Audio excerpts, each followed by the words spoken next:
138년이 넘는 코카콜라의 역사상 처음으로 특정 국가의 언어가 글로벌 패키지에 새겨졌습니다. 중국도 일본도 아닌 한글이었죠. 서울 영등포구의 한 호텔에서 코카콜라는 한정판 코카콜라 제로 한류 출시를 알렸는데 이는 전 세계 36개국에서 동시에 판매될 예정이었습니다. K-팝과 팬덤 문화에서 영감을 받아 전 세계 K-팝 팬에게 바치기 위해 만든 제품이라는 그들의 설명은 한류의 세계적 영향력을 단적으로 보여주는 것이었습니다. 하지만 더 놀라운 사실은 이 도전이 한국의 또 다른 혁신적인 도전과 맞물려 있었다는 것이었죠. 그리고 그 이야기의 현장에 보스턴 다이내믹스의 수석 연구원 길리언 허튼이 있었습니다.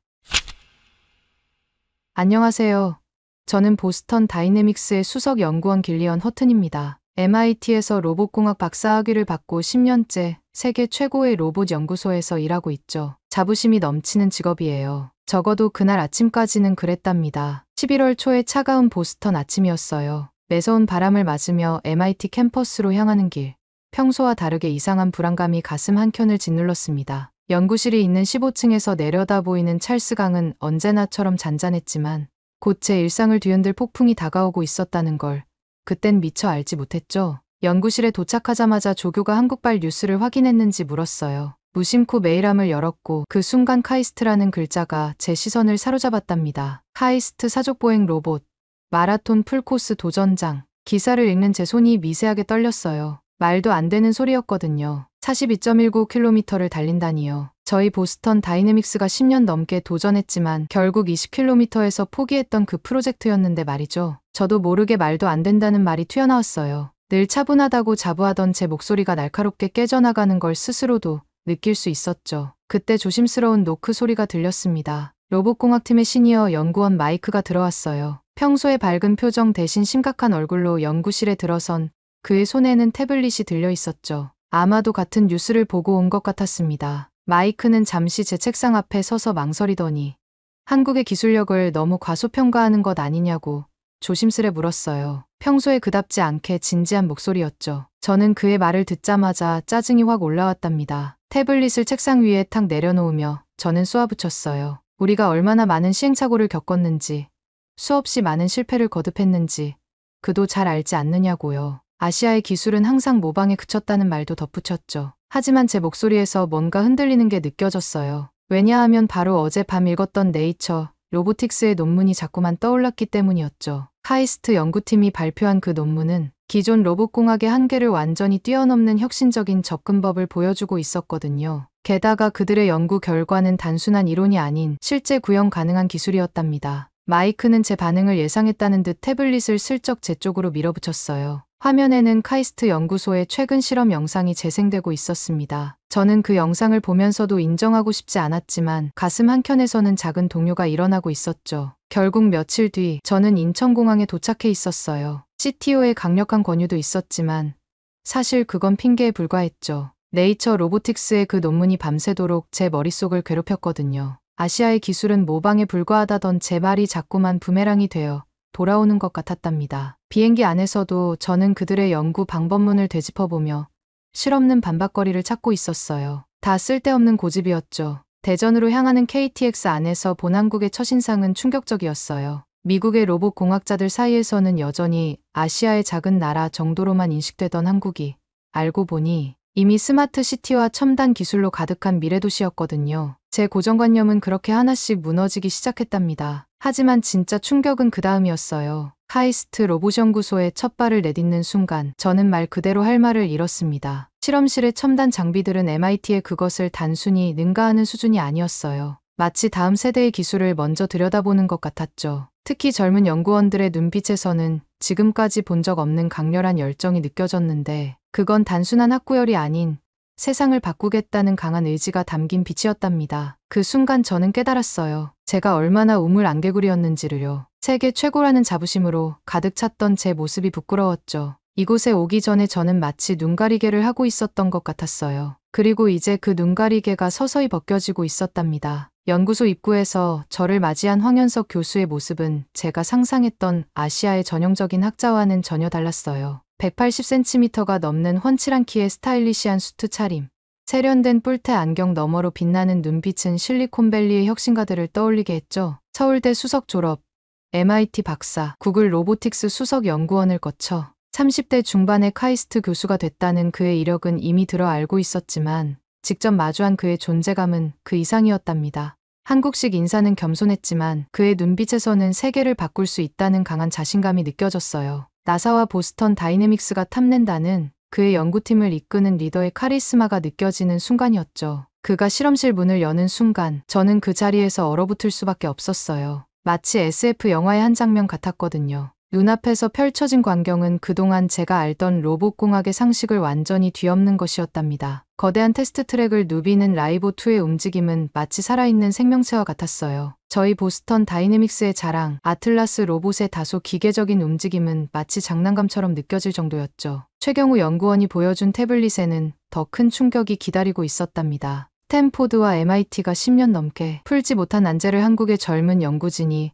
완전히 새로운 접근법으로 해결해냈더군요. 그들이 자체 개발한 AI 제어 시스템은 마치 인간의 뇌처럼 유기적으로 작동했고 에너지 효율성은 기존 로봇들의 3배 이상을 자랑했어요. 특히 놀라웠던 건 이 모든 기술이 100% 순수 국내 기술이라는 점이었죠. 한국의 배터리 기술, 반도체 기술, AI 기술이 완벽한 조화를 이루며 만들어낸 결정체였답니다. 최 연구원의 설명을 들으며 저는 자꾸만 고개를 끄덕일 수밖에 없었어요. 부정하고 싶었지만 미국이 세계 최고하는 제 오만한 고정관념은 이미 산산조각 나고 있었으니까요. 그때였어요. 시간이 천천히 멈추는 것 같은 순간이었답니다. 최첨단 기술의 향연에 압도되어 있던 실험실에 작은 휠체어 바퀴 소리가 울려 퍼졌거든요. 그 소리는 마치 잔잔한 호수에 던져진 조약돌처럼 제 의식에 잔잔한 파문을 일으켰습니다. 실험실 문가에 한 소녀가 나타났어요. 12살 정도 되어 보이는 그 아이는 전동 휠체어를 타고 있었죠. 하지만 제 시선을 사로잡은 건 휠체어가 아니었어요. 마치 봄날의 햇살처럼 따스한 그 아이의 미소였답니다. 그 순수한 미소는 차가운 기계들로 가득한 실험실 전체를 단번에 따뜻하게 물들였어요. 수진이라고 자신을 소개한 소녀는 라이브2를 희망이라고 불렀어요. 그 순간 황현석 교수의 얼굴에 번지는 미소를 보며 저는 모든 걸 이해할 수 있었죠. 세계적 과학자의 차가운 카리스마는 온데간데 없이 사라지고 그저 사랑으로 가득한 아버지의 모습만이 남았거든요. 그 아이의 맑고 총명한 눈빛은 제 마음 깊숙한 곳을 파고들었어요. 선천적 장애로 걷지 못하는 자신과 같은 친구들을 위해 아빠가 만들고 있는 희망이 이야기를 들려주는 동안 저는 무언가 뜨거운 것이 가슴 속에서 올라오는 걸 느꼈답니다. 그제야 저는 깨달았어요. 우리 보스턴 다이내믹스가 로봇을 만든 건 군사 목적이나 기업의 이윤을 위해서였죠. 하지만 이곳의 기술자들은 달랐어요. 그들은 인류의 삶을 바꾸는 희망을 만들고 있었던 거예요. 기술의 진정한 가치가 무엇인지 그 순수한 아이의 미소가 저에게 가르쳐준 거였죠. 실험실을 나서려는데 문득 시선을 사로잡는 것이 있었어요. 벽에 걸린 포스터였는데 처음에는 제 눈을 의심했답니다. 전 세계에서 가장 친숙한 그 빨간색 로고가 한글로 새롭게 디자인되어 있었거든요. 궁금증을 참지 못하고 한글 문구가 뭔지 디자인이 독특해 보인다고 물었어요. 그러자 황 교수의 눈빛이 반짝였답니다. 코카콜라의 새로운 로고라는 설명이 이어졌어요. 138년 브랜드 역사상 처음으로 시도되는 변화라고 했죠. 더 놀라운 건 그들이 먼저 연락해왔다는 거였어요. 코카콜라 본사라는 말에 저도 모르게 목소리가 높아졌어요. 세계에서 가장 강력한 브랜드 중 하나인 코카콜라가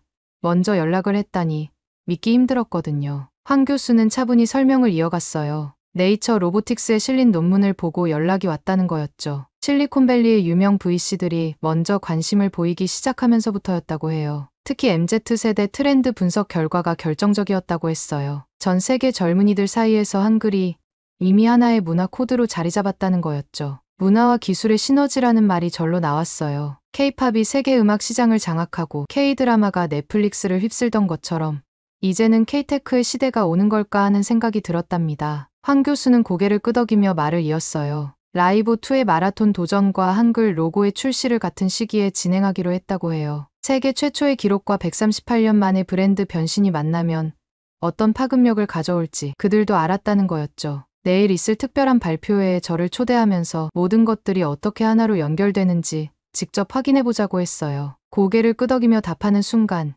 이상한 설렘이 느껴졌답니다. 마치 커다란 변화의 시작점에 서 있는 것 같은 그런 예감이 들었달까요? 그 예감은 다음날 아침 현실이 되어 눈앞에 펼쳐졌답니다. 여의도의 한 특급 호텔 컨퍼런스룸은 마치 UN 총회장을 연상케 할 만큼 세계 각국의 취재진들로 북적였어요. CNN, BBC, 로이터, 세계적인 미디어들의 카메라가 단상을 향해 있었죠. 저는 뒷자리에 조용히 앉아 이 역사적인 순간을 지켜보고 있었습니다. 카이스트 연구소에서 받은 충격이 채 가시지도 않은 상태였는데 또 다른 파격적인 혁신이 시작될 거란 긴장감이 공기 중에 가득했거든요. 특히 정면의 대형 스크린에 애틀랜타 본사 임원진들의 모습이 나타났을 때 회의장의 공기는 더욱 무거워졌답니다. 그들의 표정에서는 138년 전통의 자부심과 엄격함이 묻어났어요. 코카콜라의 로고는 단순한 상표가 아닌 하나의 문화적 상징이었으니까요. 그것도 한글로 바꾼다는 건 그들에게는 상상조차 할 수 없는 도전이었을 테죠. 하지만 어제 본 라이브 2처럼 이 도전 역시 세상의 공식을 바꿀 것 같은 예감이 들었답니다. 묵직한 긴장감이 감도는 그때였어요. 박지원 마케팅 팀장이 단상에 올랐습니다. 30대 중반의 그녀는 파리의 럭셔리 브랜드를 연상시키는 세련된 슈트 차림이었는데 그녀의 모습에서는 범상치 않은 자신감이 느껴졌답니다. 스탠포드 MBA 출신의 구글 마케팅 총괄을 거쳤다는 그녀의 화려한 이력이 무색하지 않았죠. 특히 인상적이었던 건 그녀의 눈빛이었어요. 마치 세상을 바꿀 준비가 되어 있다는 듯한, 그러면서도 이미 승리를 확신하는 듯한 강인한 눈빛이었거든요. 첫 마디부터 충격적이었답니다. 코카콜라 138년 역사상 가장 혁신적인 도전을 시작한다는 선언에 저는 무언가 전율 같은 것을 느꼈어요. 스크린 속 글로벌 CMO의 표정이 순간적으로 굳어지는 게 보였죠. 하지만 그것도 당연했어요. 코카콜라의 로고는 단순한 상표가 아닌 미국 문화의 상징이었으니까요. 글로벌 CMO에 차가웠어요. 138년 동안 한 번도 시도하지 않은 일이라는 점,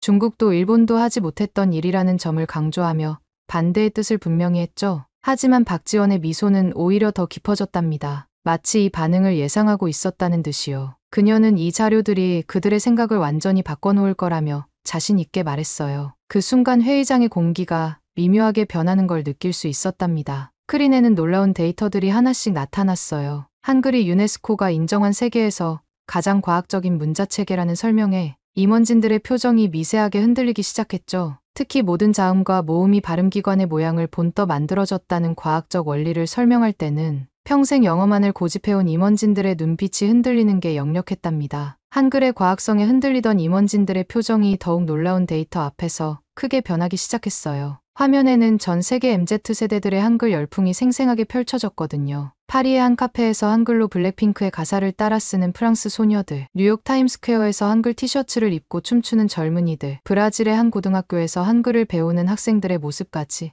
특히 충격적이었던 건 소셜미디어의 반응이었어요. 틱톡에서 샵 한글 챌린지의 조회수가 10억 뷰를 돌파했다는 수치가 화면에 떴을 때 저는 숨을 멈출 수밖에 없었죠. 일본어나 중국어 관련 챌린지의 5배라니 세계 문화 지형이 완전히 바뀌고 있다는 걸 실감할 수 있었답니다. 그리고 마지막 순간 박지원의 프레젠테이션은 절정에 달했어요. 제가 어제 본 라이브 2의 우아한 움직임이 스크린을 가득 채웠고 그 옆으로 JYP의 인기 아이돌들이 한글 로고가 새겨진 코카콜라를 들고 춤추는 영상이 완벽한 시너지를 이루며 펼쳐졌답니다. 기술과 문화의 만남이 이토록 자연스러울 수 있다는 게 놀라웠어요. 마지막 슬라이드에서 박지원은 모든 것을 하나로 연결했습니다. 로봇공학의 혁신과 K-팝의 열풍, 그리고 한글의 아름다움. 이 세 가지가 만나는 순간 새로운 문화적 혁명이 시작될 거라고 확신에 찬 목소리로 선언했죠. 라이브 2의 마라톤 완주와 함께 한글 로고가 전 세계 SNS를 뒤흔들 것이라는 그녀의 예측은 마치 예언처럼 들렸답니다. 박지원의 마지막 말이 끝나고 회의실은 마치 시간이 멈춘 듯 조용해졌어요. 그 침묵 속에서 저는 문득 어제 만났던 수진이의 밝은 미소가 떠올랐습니다. 기술의 혁신이 단순한 과시가 아닌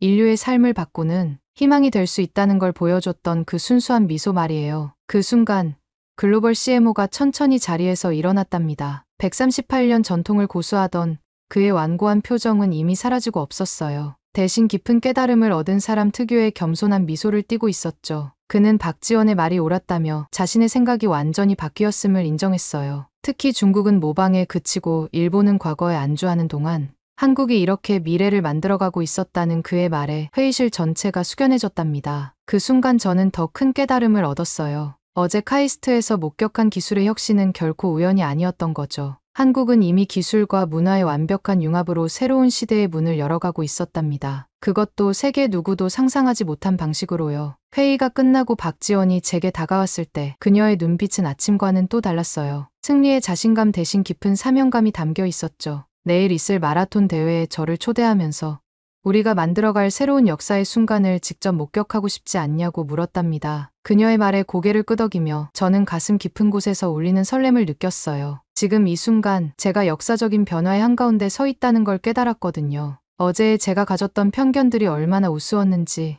그리고 이 놀라운 변화의 순간을 함께하게 된 것이 얼마나 큰 행운인지 말이에요. 마치 새로운 시대의 여명을 목격하는 듯한 감동이 저를 감쌌답니다. 어젯밤 박지원의 말처럼 이것은 단순한 도전이 아닌 새로운 역사의 시작이 될 거라는 예감에 설레며 잠들었어요. 그리고 다음날 저는 그 역사가 시작되는 현장에 서 있었답니다. 상주시민운동장은 제가 상상했던 것과는 전혀 달랐어요. 평소엔 조용한 지방 도시의 작은 경기장이었다고 하지만 이날만큼은 마치 올림픽 경기장을 연상케 할 정도로 활기가 넘쳤거든요. CNN, BBC, 로이터를 비롯한 세계 유수의 미디어들이 경기장을 가득 메웠고 심지어 보스턴 다이내믹스와 구글 로보틱스의 연구진들도 자리를 잡고 있었답니다. 하지만 이른 아침부터 하늘이 심상치 않았어요. 먹구름이 잔뜩 낀 날씨의 습도는 75%를 넘어섰죠. 통제실에서 날씨 데이터를 확인하던 최경우 연구원의 얼굴에 스치는 걱정을 놓치지 않았답니다. 지난번 금산인 삼축제 마라톤에서 37km 지점에서 겪었던 실패가 아직도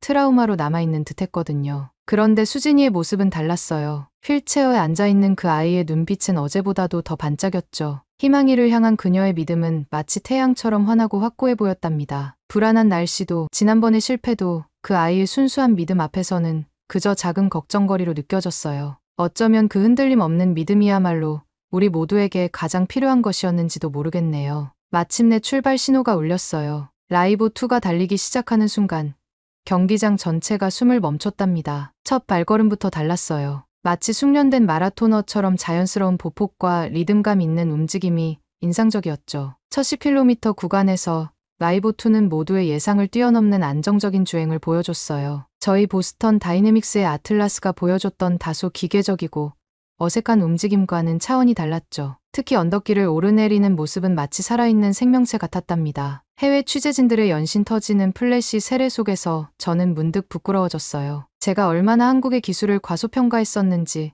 새삼 깨닫게 되었거든요. 통제실에서는 최경우의 차분한 보고가 이어졌어요. 배터리 상태 85%, 모터 온도 정상, 관절 부하도 모두 안정적이라는 소식에 저도 모르게 고개를 끄덕이고 있었죠. 우리가 10년간 해결하지 못했던 문제들을 그들은 이미 완벽하게 해결한 것처럼 보였답니다. 하지만 30km 지점에서 예상치 못한 위기가 찾아왔어요. 갑자기 배터리 소모량이 급증하기 시작했고 마치 그 순간을 기다렸다는 듯 하늘에서는 빗방울까지 떨어지기 시작했죠. 통제실의 공기가 순식간에 얼어붙었고 최경우의 얼굴이 창백하게 변했어요. 그때 제가 먼저 입을 열었답니다. 카이스트 연구소에서 봤던 그들만의 독자적인 AI 제어 시스템이 떠올랐거든요. 긴급 모드로 전환하면 어떻겠냐고 조심스레 제안했죠. 최경우는 잠시 망설였어요. 아직 테스트가 충분하지 않았다며 걱정스러운 눈빛을 보냈지만 황현석 교수의 단호한 고개 끄덕임이 이어졌답니다. 그의 눈빛에서는 자신의 기술을 향한 강한 확신이 느껴졌어요. 긴급 모드 전환 후 통제실의 대형 스크린에는 믿을 수 없는 변화가 나타나기 시작했어요. 복잡한 데이터들이 실시간으로 흐르는 가운데 한국에서 독자 개발한 배터리 관리 시스템과 AI가 마치 살아있는 생명체처럼 최적의 보행 패턴을 만들어내고 있었거든요. 미국과 유럽의 로봇 공학자들이 불가능하다고 여겼던 일이 눈앞에서 펼쳐지고 있었죠. 배터리 소모량 40% 감소, 최경우의 외침과 함께 통제실에서는 작은 환호성이 터져 나왔어요. 보스턴 다이내믹스 출신인 제가 봐도 놀라운 수치였답니다. 하지만 더 놀라운 건 그 다음이었어요. 빗줄기가 거세지는 상황에서도 라이브2는 마치 비를 즐기듯 달렸거든요. 미끄러운 노면을 오히려 이용하면서 완벽한 균형을 잡아가는 모습은 차라리 예술적이었죠. 마치 수십 년간 우천속 마라톤을 뛴 베테랑 주자 같았어요. BBC 기자가 마치 진화된 생명체를 보는 것 같다며 연신 셔터를 누르는 모습이 눈에 들어왔답니다. 그때 모니터링 화면 너머로 수진이가 보였어요. 빗속에서도 휠체어에 앉아 열심히 응원을 하고 있었죠. 박지원이 그녀의 휠체어 위로 우산을 받쳐 들고 있었는데 어제 기자회견장에서 보여준 당당한 마케팅 팀장의 모습은 찾아볼 수 없었어요. 그저 한 소녀의 꿈을 응원하는 따뜻한 언니의 모습만이 남아있었답니다. 이제 마지막 5km만 남았습니다. 최경우의 차분한 목소리에 저는 깊이 고개를 끄덕였어요. 이제는 모든 게 명확해졌거든요. 왜 코카콜라가 138년 만에 처음으로 한글 로고를 선택했는지, 왜 전 세계가 한국의 기술에 주목하는지 말이에요. 이것은 단순한 마라톤 완주나 기술의 과시가 아니었답니다. 인간의 한계를 뛰어넘으려는 도전, 그리고 그 도전이 만들어낼 새로운 희망, 바로 그것이 한국이 보여주고 있는 미래였으니까요. 마지막 1km 지점을 알리는 신호가 울리는 순간 제 심장은 터질 것 같았어요. 흐릿한 빗속으로 상주 시민운동장의 실루엣이 보이기 시작했을 때의 그 전율은 아마도 제 평생 잊지 못할 것 같답니다. 빗줄기는 점차 잦아들고 있었지만 공기 중에는 역사적 순간을 앞둔 긴장감이 전기처럼 흐르고 있었죠. CNN, BBC, 로이터를 비롯한 세계 주요 방송사들이 일제히 생중계를 시작했어요. 역사적 순간이 다가오고 있습니다라는 앵커의 목소리가 울려 퍼졌고 경기장 전광판에는 실시간으로 전 세계의 반응이 물결처럼 올라오고 있었답니다. 샵 코리안 로봇, 샵 히스토리 인메이킹 같은 해시태그가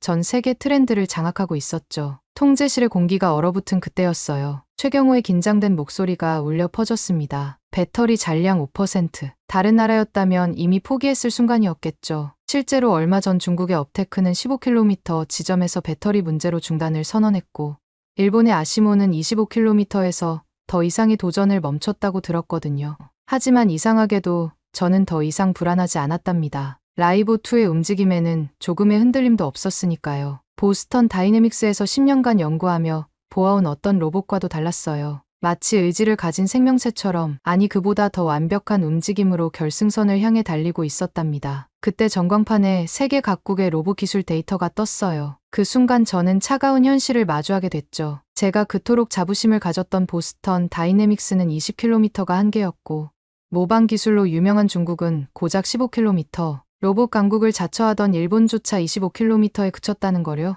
그리고 그들 모두의 한계를 가볍게 뛰어넘은 라이보2의 기록 41.5km가 마치 승리의 트로피처럼 반짝이고 있었답니다. 이건 단순한 거리의 차이가 아니었어요. 미국의 자본력도, 중국의 대량 생산 기술도, 일본의 장인정신도 따라올 수 없었던 한국만의 독보적인 혁신이었죠. 그 순간 저는 깨달았어요. 세상의 판도가 완전히 바뀌고 있다는 것을요. 이제 더 이상 한국은 누군가를 따라가는 나라가 아닌 새로운 길을 만들어가는 진정한 리더가 되어 있었으니까요. 갑자기 경기장에 JYP가 제작한 라이크 매직 음악이 울려 퍼졌어요. 그 순간 저는 또 한 번 충격을 받았답니다. 서구의 팝송도, 일본의 J-팝도 아닌 K-팝이 전 세계인의 마음을 사로잡은 것처럼 이제 한국의 기술도 새로운 시대의 표준이 되어가고 있었거든요. 빗물에 반짝이는 한글 로고의 코카콜라 광고판이 더욱 의미있게 다가왔어요. 138년 동안 고집해온 영어 로고를 한글로 바꾼 건 단순한 디자인의 변화가 아니었죠. 미국 문화의 상징이었던 코카콜라가 한국 문화 앞에 고개 숙인 거였으니까요. 실시간으로 폭발하는 전 세계 SNS 반응들이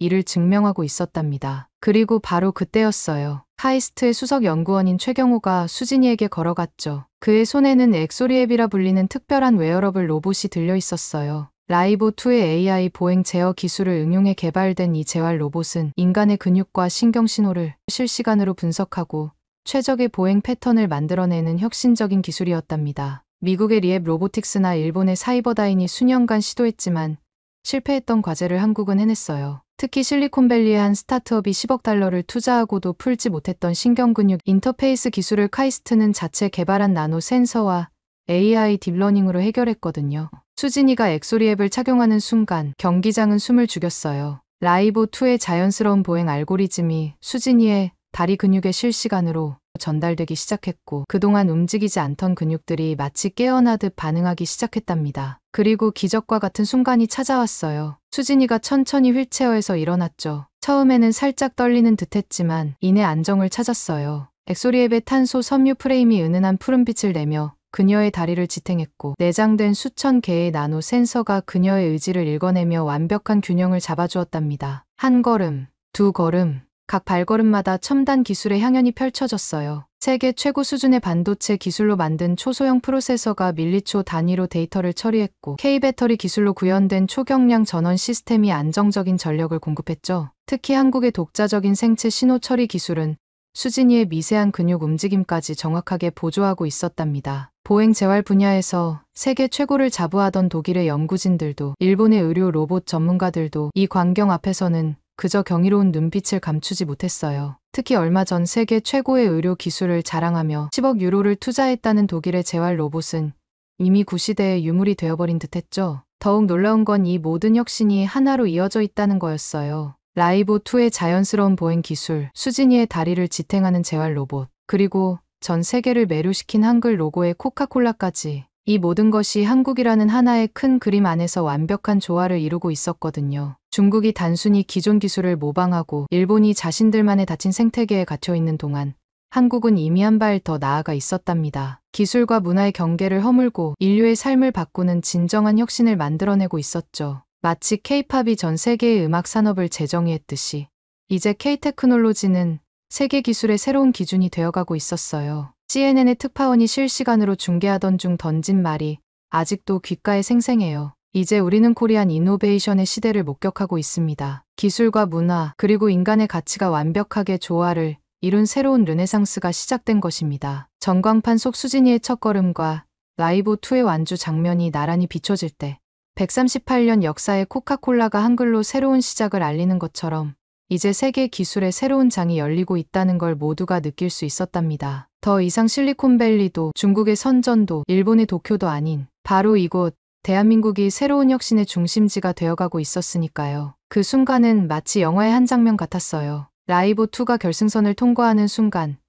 전 세계의 모든 시선이 이곳 상주에 집중되었답니다. CNN은 즉시 일반 방송을 중단하고 특별 속보를 타전했어요. 코리안 로봇 메이크스 히스토리 K-테크 레볼루셔나이지스 로보틱스 월드라는 헤드라인과 함께 라이보2와 수진이의 감동적인 순간이 전 세계로 전해졌죠. 특히 놀라웠던 건 SNS의 반응이었어요. 코카콜라의 한글 로고가 전 세계 젊은이들 사이에서 새로운 문화 아이콘으로 자리 잡더니 순식간에 샵코리안 이노베이션 해시태그가 글로벌 트렌드 1위에 올랐답니다. 중국의 틱톡 유저들은 앞다투어 한글을 따라 쓰기 시작했고 미국의 MZ세대들은 K-테크놀로지를 새로운 트렌드로 받아들이기 시작했죠. 그때였어요. 제가 그토록 존경하던 보스턴 다이내믹스의 대표가 먼저 다가와 악수를 청했답니다. 그의 눈빛에는 더 이상 서구의 오만함이 없었어요. 대신 진정한 동료이자 새로운 리더를 인정하는 깊은 존중이 담겨 있었죠. 그 순간 저는 깨달았어요. 이제 세상이 완전히 바뀌었다는 것을요. 시상식장에서 황현석 교수의 수상 소감은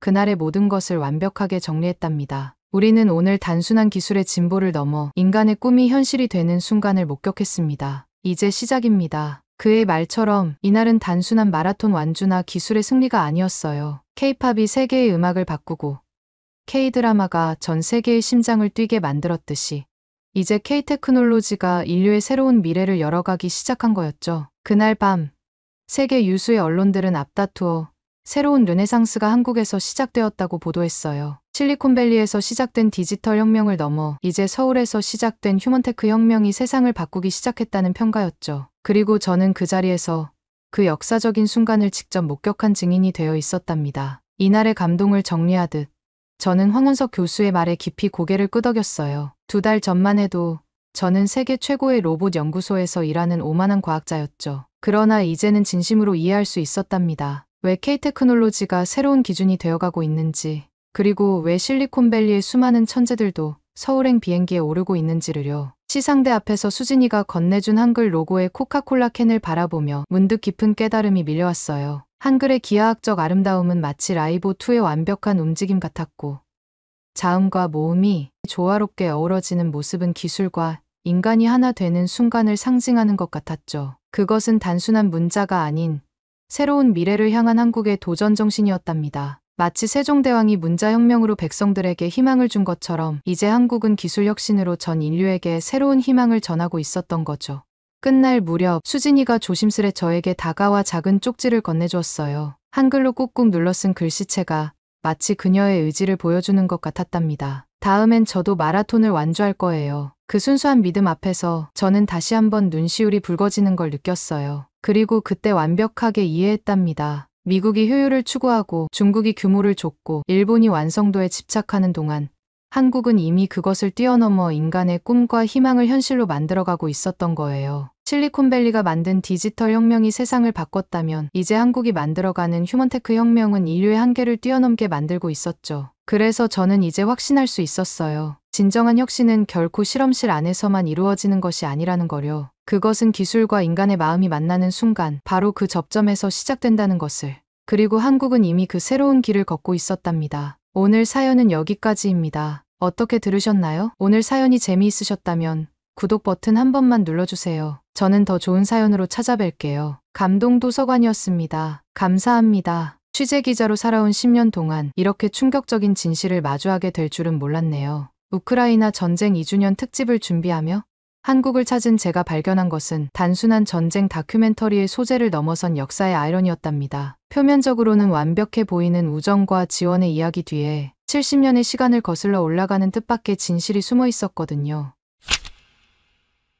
안녕하세요. BBC 다큐멘터리 PD 안드레아 윌슨이라고 합니다. 붉은 곱슬머리에 초록 눈동자를 가진 전형적인 영국 여성이지만 시리아 내전을 다룬 다큐멘터리로 BBC 올해의 PD상을 받은 이력 때문인지 주변에서는 저를 전쟁 전문 PD라고 부르더군요. 그런데 이번 취재는 제가 만들어온 어떤 다큐멘터리보다도 충격적인 이야기가 될 것 같네요. 인천국제공항의 첨단 시설에 먼저 감탄했답니다. 히드로 공항과는 또 다른 미래지향적인 디자인과 완벽한 동선, 그리고 놀라울 정도로 깔끔한 실내가 인상적이었거든요. 늦겨울의 차분한 공기가 온몸을 감싸는 가운데 이상하게도 마음이 묵직해지더군요. 마치 앞으로 펼쳐질 취재의 무게를 암시하는 것처럼 말이에요. 우크라이나 전쟁 2주년 특집 다큐멘터리, 그것도 한국의 시각에서 바라보는 새로운 관점의 다큐멘터리를 만들기 위해 저는 이곳에 왔답니다. BBC 런던 본사에서도 높은 기대를 걸고 있는 프로젝트인데다 제게는 처음으로 맡게 된 단독 기획이라 설렘과 부담이 교차하는 중이었죠. 도착 로비에 세련된 대리석 기둥 사이로 우크라이나 특파원 안나 코발추크가 걸어오는 모습이 보였어요. 금발의 날카로운 눈매를 가진 그녀는 완벽한 정장 차림으로 저를 맞이했는데 첫눈에 봐도 대단한 자부심이 느껴지는 여성이었죠.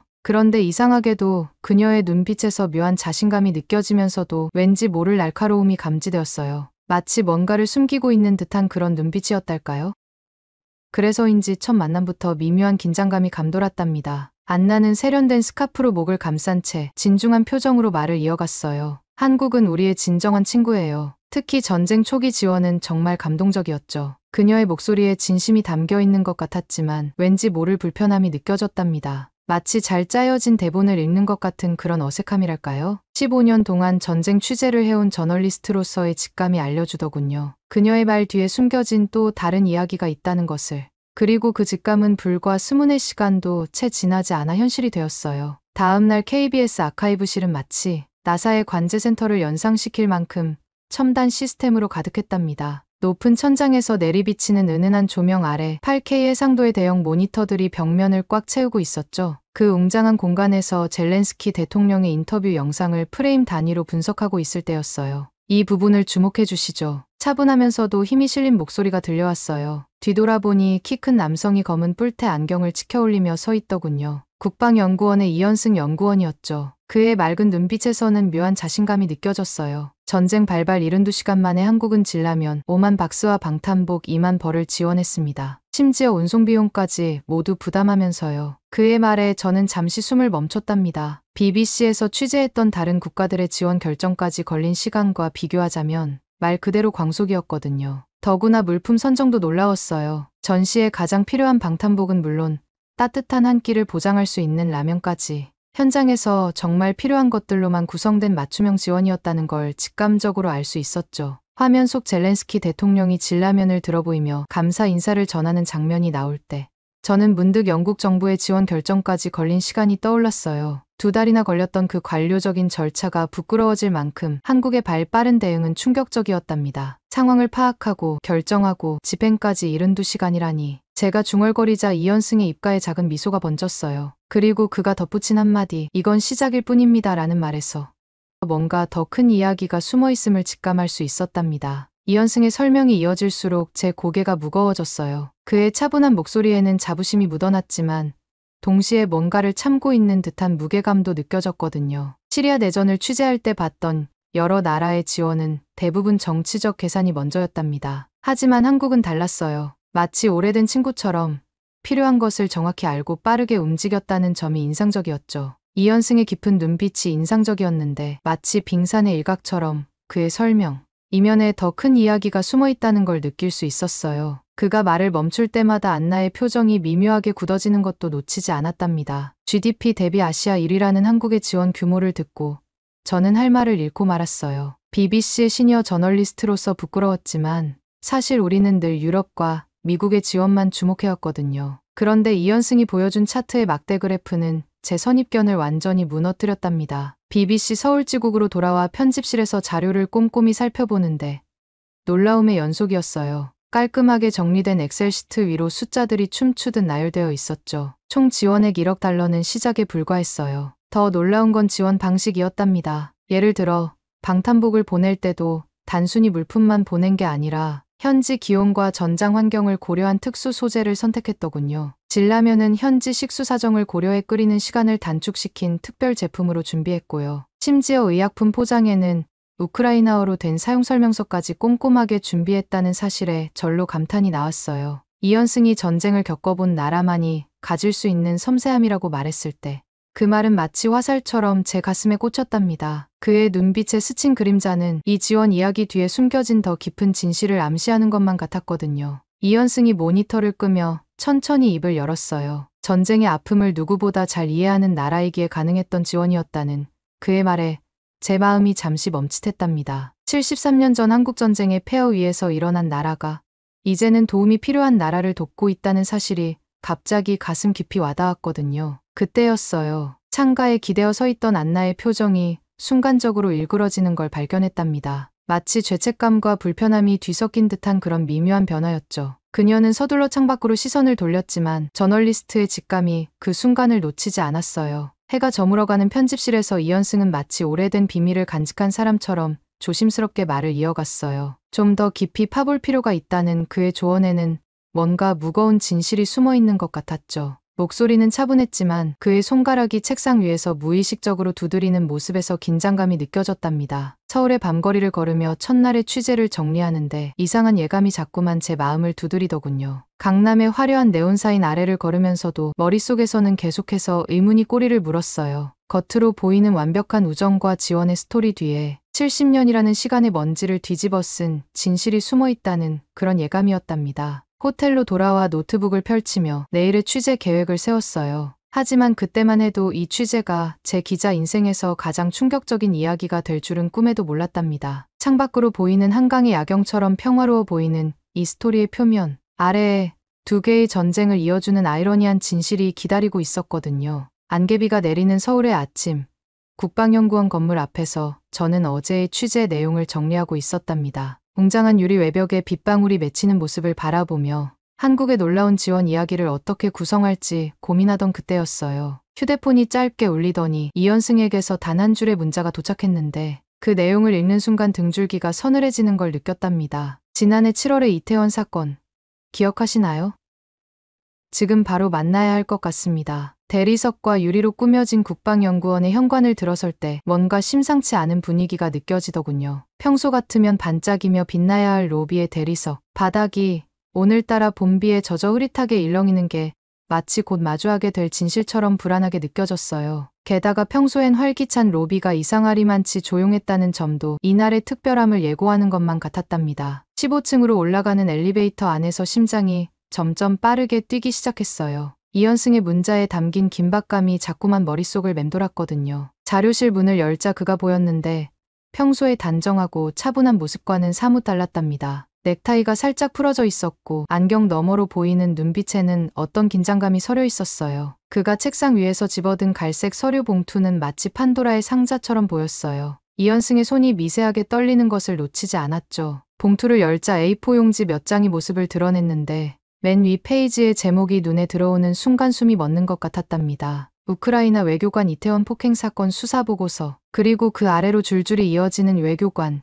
면책특권 악용, 폭행, 증거인멸 시도 같은 단어들이 마치 총알처럼 제 시야에 날아들더군요. 무거운 침묵이 감도는 자료실에 갑자기 노크 소리가 울렸어요. 문이 열리고 황영우 형사과장이 들어섰는데 그의 표정이 심상치 않아 보였답니다. 검은 양복 아래로 드러나는 단단한 체격과 15년 경력이 무색하지 않은 날카로운 눈매. 하지만 오늘따라 그의 눈빛에는 평소와는 다른 무게감이 서려 있었어요. 황 형사과장은 자리에 앉자마자 이 사건의 본질을 설명하기 시작했어요. 이것은 단순한 만취 폭행이 아니라 우리나라를 바라보는 그들의 속내가 적나라하게 드러난 사건이라는 거였죠. 그의 차분하지만 무게감 있는 목소리가 적막한 자료실에 울려 퍼졌는데 단순히 하나의 사건을 넘어서는 뭔가가 숨어 있다는 걸 직감할 수 있었답니다. 다음 날 아침 봄비는 그쳤지만 용산경찰서의 분위기는 여전히 무거웠어요. 형사과 사무실 한켠에 마련된 모니터 앞에서 CCTV 영상을 보는 순간 저도 모르게 손이 떨리기 시작하더군요. 새벽 2시 13분 이태원의 술집 앞 만취한 우크라이나 외교관이 아무 이유 없이 한국 시민의 얼굴을 가격하는 순간부터 제지하는 경찰관의 멱살을 잡고 위협하는 장면까지 특히 충격적이었던 건 외교관 신분증을 흔들며 면책특권을 주장하는 그의 오만한 태도였어요. 황 형사과장은 놀라운 침착함으로 당시 상황을 설명해 주었답니다. 한국 경찰은 외교관 면책특권을 철저히 준수하면서도 모든 과정을 빠짐없이 기록하고 증거를 수집했다고 해요. 순간 제가 영국의 경우를 언급하며 즉각적인 외교 문제화를 거론했는데 그때 이현승의 대답이 가슴을 찔렀어요. 우리의 참을성을 그들이 오해했다는 것, 그리고 이 사건이 빙산의 일각일 뿐이라는 말이었죠. 특히 인상적이었던 건 한국 경찰의 대응 방식이었어요. CCTV 영상, 목격자 진술, 현장 사진 등 모든 증거가 완벽하게 정리되어 있었거든요. 그들은 분노를 드러내는 대신 차분하게 모든 것을 기록하고 있었던 거죠. 그 모습에서 한국이라는 나라의 성숙함이 느껴졌답니다. 석양이 물드는 이태원의 거리로 향하는 차 안에서 저는 이상한 예감을 느꼈어요. 마치 우리가 찾아내게 될 진실이 아직 더 남아있다는 듯한 그런 느낌이었답니다. 해에 질 역의 붉은 노을이 이태원의 좁은 골목을 비추는 풍경이 마치 그날 밤의 사건을 재현하는 것만 같았거든요. 현장에 도착하자 술집 주인 김 씨가 우리를 기다리고 있었어요. 그의 증언은 충격적이었는데 사건 이후 우크라이나 대사관에서 수차례 연락이 왔다는 거예요. 놀라운 건 연락의 내용이었죠. 사과가 아닌 영상 삭제를 요청했다는 겁니다. 게다가 경찰 조사 과정에서도 대사관 측은 끊임없이 외교관의 면책특권을 언급하며 수사 중단을 압박했다고 해요. 이현승이 건넨 외교부 내부 문건을 보면서 제 눈이 점점 커졌답니다. 한국 외교부는 이 모든 과정을 놀라울 정도로 체계적으로 기록해두었더군요. 영상 증거, 증언 녹취록, 대사관과의 교신 기록까지 마치 언젠가 터질 폭탄의 도화선을 차곡차곡 모아두는 것 같았어요. 해가 완전히 저물어 골목에 가로등이 하나둘 켜지기 시작할 때였어요. 제가 영국의 사례를 언급하며 우리라면 즉각 외교적 공론화를 했을 거라고 말했죠. 그때 이현승의 눈빛이 깊어지더군요. 그는 전쟁의 아픔을 아는 나라가 보여준 배려였다고 말했는데 그 말에 담긴 의미를 그때는 완전히 이해하지 못했어요. 사건 현장을 떠나며 뒤돌아본 이태원의 밤거리가 왠지 모르게 쓸쓸해 보였답니다. 우크라이나를 돕겠다고 나선 한국의 선의가 어쩌면 그들에게는 전혀 다르게 받아들여졌던 것은 아닐까 그런 생각이 들었거든요. 하지만 이건 시작에 불과했어요. 다음 날 이현승이 보여줄 자료에는 더 큰 충격이 기다리고 있었으니까요. 늦은 밤 BBC 서울지국으로 돌아오는 차 안에서 서울의 야경이 유난히 쓸쓸해 보였어요. 반짝이는 강남의 빌딩들 사이로 오늘 하루 목격한 두 개의 상반된 모습이 계속해서 머릿속을 맴돌았거든요. 한쪽에는 전쟁 발발 72시간 만에 진라면과 방탄복을 보낸 따뜻한 마음이 있었고 다른 한쪽에는 한밤중 이태원 거리에서 드러난 오만한 민낯이 있었답니다. 편집실에 들어서자마자 노트북을 펼쳤어요. 오늘 취재한 내용을 정리하면서도 자꾸만 이현승의 마지막 말이 귓가에 맴돌더군요. 그가 내일 보여주겠다던 자료가 도대체 무엇일까 하는 궁금증에 잠을 이루기 힘들 것 같았어요. 창밖으로 보이는 한강의 야경을 바라보며 생각에 잠겼죠. 전쟁의 아픔을 누구보다 잘 알기에 더욱 따뜻한 도움을 줬던 한국, 그리고 그 선의를 오만함으로 되갚은 우크라이나. 이 이야기가 여기서 끝나지 않을 거란 예감이 자꾸만 들었어요. 퇴근 직전 이현승에게서 짧은 문자가 왔답니다. 내일은 한국전쟁 자료실에서 뵙겠습니다. 그 순간 등줄기가 서늘해졌어요. 도대체 우크라이나와 한국전쟁이 무슨 관련이 있다는 걸까요? 그때만 해도 저는 몰랐답니다. 제가 마주하게 될 진실이 70년의 시간을 거슬러 올라가 한반도의 아픈 상처와 맞닿아 있으리라는 것을.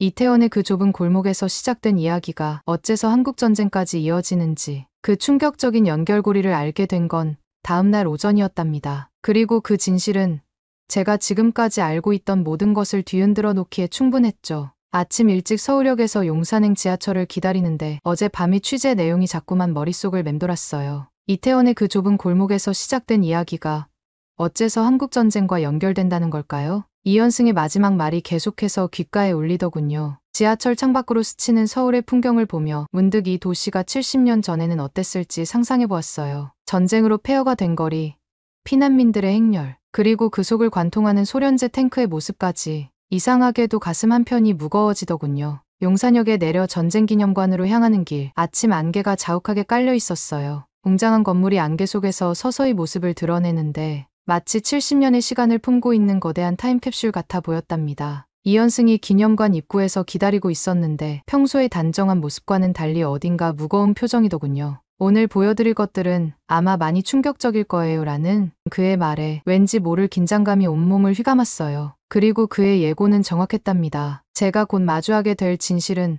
지금까지 알고 있던 모든 것을 뒤흔들어 놓기에 충분했으니까요. 기념관 안으로 들어서자 무거운 공기가 저를 감쌌어요. 넓은 전시실 한가운데서 김태준 교수가 우리를 기다리고 있었는데 첫인상이 무척 인상적이었답니다. 68년의 세월이 새겨진 주름 속에서도 젊은이들보다 더 날카로운 눈빛이 빛나고 있었거든요. 해군모를 쓴 채 곧은 자세로 서 있는 모습에서 군사 전문가로서의 위엄이 느껴지더군요. 무기체계 전시실로 이동하는 동안 김 교수의 설명은 마치 시간여행 같았어요. 1950년의 서울로 우리를 데려가는 듯한 생생한 묘사가 이어지다가 갑자기 그의 발걸음이 멈췄답니다. 그 앞에는 거대한 강철 괴물이 서 있었죠. 녹슬고 찌그러진 T-34 탱크였어요. 김 교수의 목소리가 흔들리기 시작했어요. 이 자리에 설 때마다 가슴이 먹먹해진다는 그의 말에 저도 모르게 숙연해지더군요. 1950년 6월 28일 새벽 안개를 가르며 서울 시내로 진입한 이 탱크가 시청 앞거리를 지나 남대문을 향해 진격하던 순간을 마치 어제 일처럼 설명해 주셨어요. 불과 3일 만에 대한민국의 심장부가 함락되었다는 사실에 저도 모르게 등줄기가 서늘해졌답니다. 그때 이현승이 조용히 서류 한 장을 건네주었는데 그건 하리코프 공장의 생산 기록이었어요. 우크라이나 동부에 위치한 이 도시에서 탱크가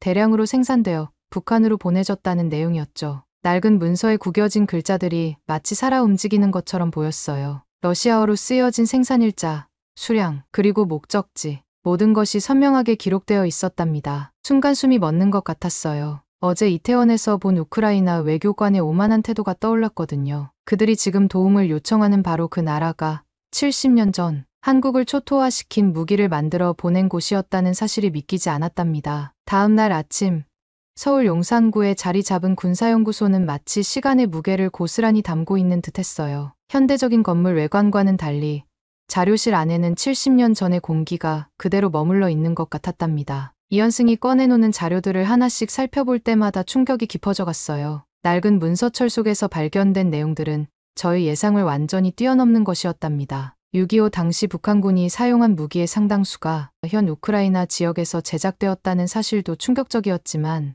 더 놀라운 건 북한군의 훈련 기록이었어요. 우크라이나 하리코프 군사기지에서 북한군 장교들이 탱크 운용 훈련을 받았다는 내용을 확인하는 순간 저도 모르게 책상을 짚을 수밖에 없었죠. 그때였어요. 자료실 문이 열리면서 안나가 들어왔는데 평소에 당당하고 자신감 넘치던 모습은 온데간데 없었답니다. 창백한 얼굴로 들어선 그녀의 눈에 불안감이 가득했어요. 이현승과 제가 보고 있던 자료를 힐끗 보더니 마치 뜨거운 불을 본 것처럼 황급히 자리를 피하는 모습이 의미심장하더군요. 국가기록원 특별열람실의 오후는 평소처럼 고요했어요. 형광등 불빛 아래서 우리는 70년 전 문서들을 하나하나 검토하고 있었죠. 창밖으로는 봄비가 내리고 있었는데 마치 과거의 아픔을 씻어내리는 것 같은 그런 봄비였답니다. 그때였어요. 갑자기 열람실 안에 휴대폰들이 일제히 진동하기 시작했는데 마치 무언가 불길한 일을 예고하는 것만 같았어요. 이현승이 먼저 휴대폰을 집어들었는데 그의 표정이 순식간에 어두워지더군요. 뉴스 속보였어요. 주일 우크라이나 대사가 야스쿤이 신사를 참배했다는 소식이었는데 그것도 모자라 그의 SNS에는 독도를 다케시마로 표기한 일본 지도까지 올라와 있었답니다. 더구나 그 게시물에는 동아시아에서 우리의 가장 중요한 파트너라며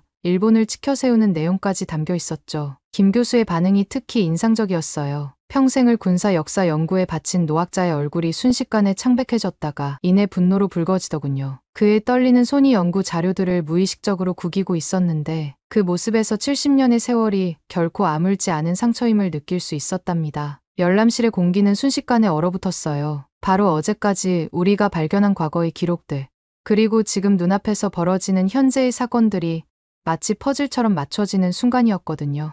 이것은 결코 단순한 우연이 아니었어요. 70년이라는 시간을 넘어 우리는 똑같은 패턴을 목격하고 있었던 거죠. 김 교수의 분노 섞인 목소리가 적막한 열람실을 울렸어요. 15년 만에 처음 보는 감정적인 반응이라고 이현승이 나중에 말해주더군요. 평생을 군사 역사 연구에 바친 학자답게 늘 차분하고 객관적이었던 그였는데 이날만큼은 달랐답니다. 떨리는 목소리로 말하는 그의 눈가에 이슬이 맺히는 걸 보면서 그 목소리에 담긴 70년의 한이 가슴 깊이 전해졌어요. 김 교수의 손에 들린 자료철은 1950년대 초 우크라이나 하리코프 군수공장의 상세한 생산 기록이었어요. 낡은 종이 위로 타자기로 친 듯한 숫자들이 가지런히 나열되어 있었는데 그 차가운 숫자들 하나하나가 한국인의 목숨과 맞바꾼 것이었죠. 서울 점령 당시 사용된 T-34 탱크 37대, 자주포 128문, 그리고 수많은 총기류. 이 무기들이 얼마나 많은 민간인의 목숨을 앗아갔는지를 보여주는 피해 통계도 함께 있었답니다. 창가에 기대어 서 있던 이현승이 천천히 고개를 돌렸어요. 봄비가 유리창을 타고 흐르는 모습을 가만히 보던 그가 입을 열었는데 평소에 차분한 목소리였지만 어딘가 날이 서 있었어요. 그는 과거 한국전쟁 때나 지금이나 우크라이나의 이중적인 태도는 전혀 변하지 않았다고 말하더군요. 그의 말을 듣는 순간 마치 역사의 수레바퀴가 제자리를 맴도는 것 같아 온몸에 소름이 돋았답니다. 특히 그가 창밖을 바라보며 덧붙인 한마디, 역사는 반복된다는 말이 마치 예언처럼 들리더군요. 특별열람실을 나서는 길에 봄비는 여전히 내리고 있었어요. 하늘도 우리의 마음처럼 무거워 보였달까요? 그런데 이상하게도 제 마음 한켠에서는 깊은 감동이 일었답니다. 70년 전에 그런 아픈 역사가 있었음에도 우크라이나의 전쟁 소식을 듣자마자 망설임 없이 도움의 손길을 매민 한국의 모습이 진정한 선진국의 면모로 보였거든요. 밤늦게 호텔로 돌아오는 길,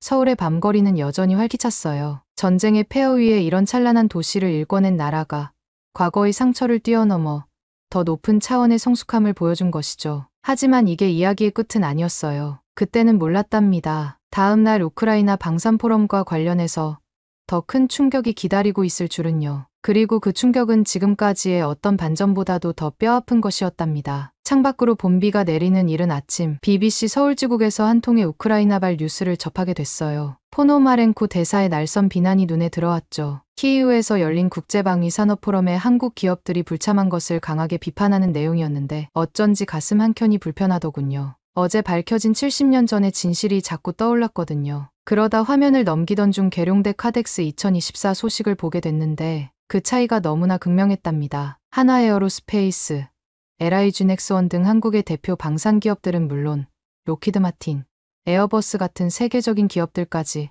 대거 참가에 성황을 이루고 있었어요. 마치 한국 방산업계의 자부심을 보여주듯 말이죠. 현장 취재를 위해 계룡대로 향하는 길, 이현승이 들려주는 설명 하나하나가 놀라웠어요. 불과 70년 만에 무기를 수입하던 나라에서 수출하는 나라로 성장한 한국의 이야기는 마치 영화 같았죠. 게다가 계룡대에 도착해서 본 광경은 정말 압도적이었답니다. 드넓은 비상활주로를 가득 메운 첨단 무기 체계들이 마치 한국의 기술력을 과시하듯 늠름하게 서 있었어요. 특히 활주로 중앙에 자리 잡은 한국형 전투기 KF-21을 보는 순간 저도 모르게 숨이 멎더군요. 영국의 군사 전문 기자로서 많은 전투기를 봐왔지만 KF-21의 세련된 디자인과 첨단 시스템은 단연 최고 수준이었거든요. 바로 옆에 전시된 차세대 장갑차 역시 놀라웠답니다. 전 세계 군사 전문가들이 연신 감탄사를 내뱉으며 사진을 찍고 상세한 설명을 요청하는 모습이 인상적이었어요. 그곳에서 한국의 놀라운 성장을 목격하면서 문득 씁쓸한 생각이 들더군요. 70년 전 우크라이나산 탱크가 서울을 유린했던 그때와 지금 두 나라의 입장이 완전히 뒤바뀐 것을 보면서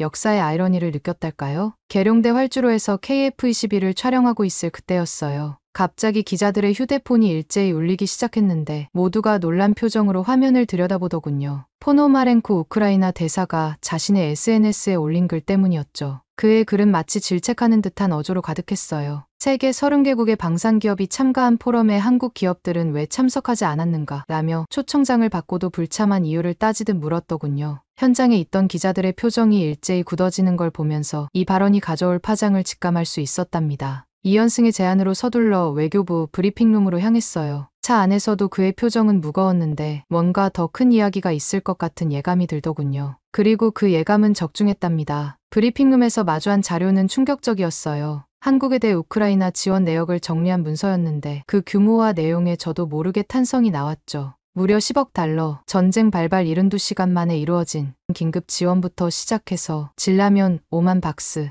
방탄복 2만 벌, 의약품, 심지어 운송비용까지 모두 한국이 부담했더군요. 각 물품마다 꼼꼼하게 적힌 발송 날짜와 전달 과정을 보면서 한국의 신속하고 체계적인 지원 시스템에 감탄하지 않을 수 없었어요. 이 자료를 검토하면서 어제 본 T-34 탱크의 모습이 자꾸만 떠오르더군요. 차가운 철제 괴물이 서울 거리를 짓밟던 그 순간의 기록들, 그리고 그 탱크를 만든 곳이 현재의 우크라이나라는 사실이 가슴 한켠을 답답하게 누르는 것 같았어요. 브리핑룸의 공기가 점점 무거워지는 가운데 이현승의 손이 문서를 꽉 쥐더군요. 그의 손끝이 하얗게 변할 정도로 힘이 들어가 있었어요. 저도 모르게 치밀어 오르는 분노를 느꼈답니다. 70년 전의 아픔을 뛰어넘어 전쟁으로 고통받는 나라를 돕기 위해 이토록 따뜻한 지원을 한 한국에 이런 식의 고압적이고 오만한 태도로 대하다니. 이현승의 깊어지는 한숨 소리가 브리핑룸을 무겁게 채웠어요. 그의 한숨에는 실망감, 배신감, 그리고 무엇보다 70년의 세월도 치유하지 못한 깊은 상처가 묻어있는 것 같았답니다. 문득 창밖을 보니